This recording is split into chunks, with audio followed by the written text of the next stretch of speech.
The old house at the end of Shadow Lane looked smaller than it did in my childhood memories, as if the years had pressed down on it, shrinking it into itself.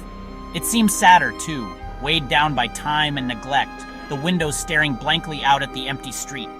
Weeds choked the flower beds where my mother once planted roses, the paint on the door peeled in long, curling strips, and the air was thick with rain and old memories that clung to the porch like a shroud.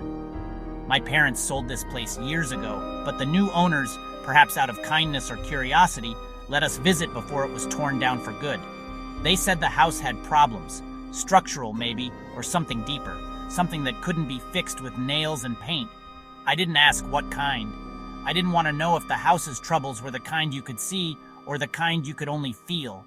I just wanted to see my old room one last time, to stand where I once dreamed and whispered secrets to the dark.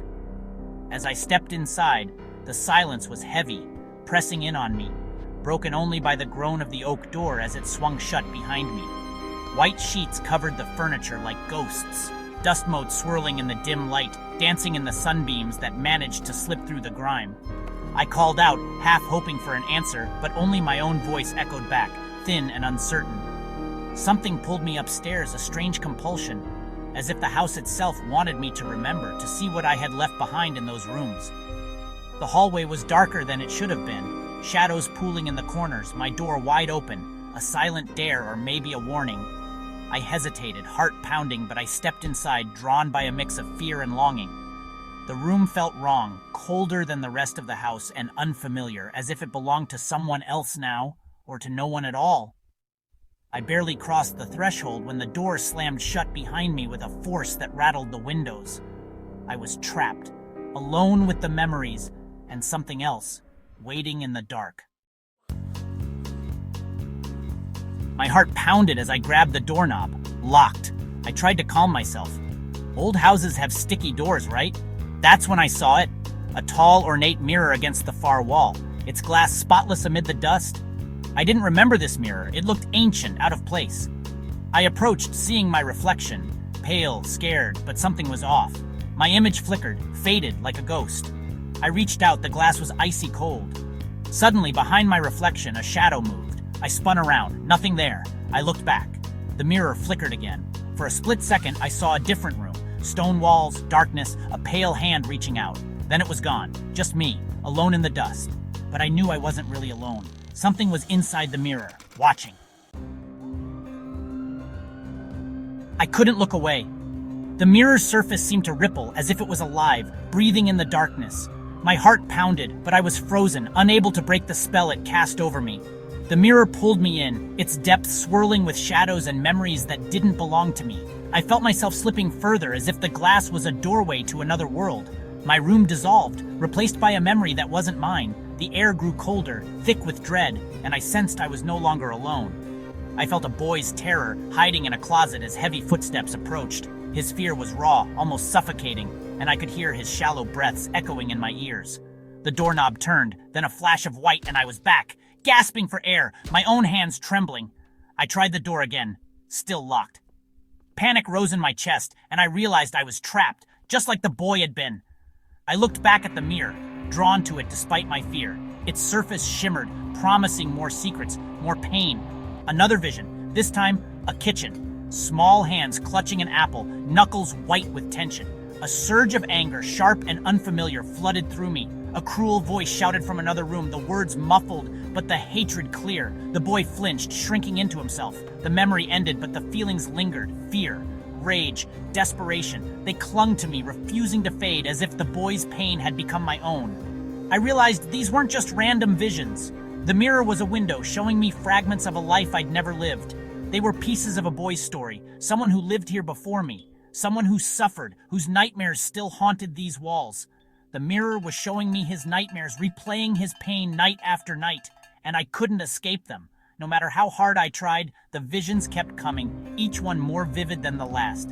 I had to know who he was. I needed answers, and I was willing to face whatever the mirror showed me next. I had to look again, even if it meant facing someone else's nightmares all over again. The visions grew stronger, more real. I saw the boy running through a dark forest, chased by something monstrous. I felt his desperation, his loneliness, his anger. These memories were all aimed at one person, the one who hurt him. The boy wanted justice, revenge. The mirror was his voice, his prison. I stood before the glass, trembling. "Show me," I whispered. "Show me who you are." The mirror shimmered. I saw my room as it once was, a small wooden bed, new wallpaper. And then I saw him, a pale boy with hollow eyes, bruised and angry. He stared at me through the glass, his pain and fury burning. I finally understood. He was trapped here, and now, so was I. The boy in the mirror wanted to be seen. The vision shattered, but the boy's face remained superimposed over my own. It was as if his presence clung to me, refusing to let go, his features flickering in the glass every time I blinked. His eyes locked onto mine, his smile cold and cruel. There was a hunger in his gaze, something desperate and ancient, as if he'd been waiting for this moment for years. A voice hissed from the mirror. "You see what he did to me in my own room."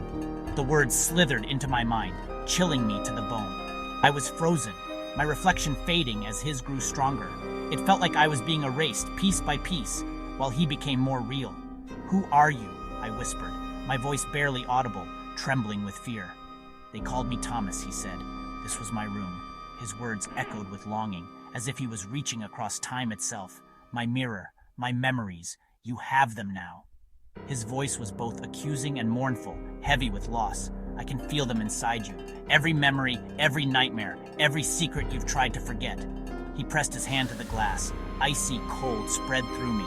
My breath caught and my heart pounded as if it might burst.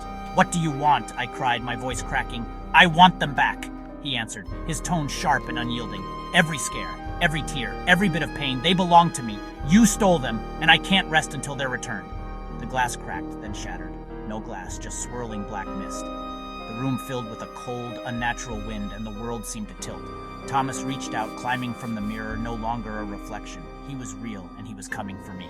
"I want my memories back," he roared, his voice echoing off the walls, shaking the very air. "And I think I'll take yours too."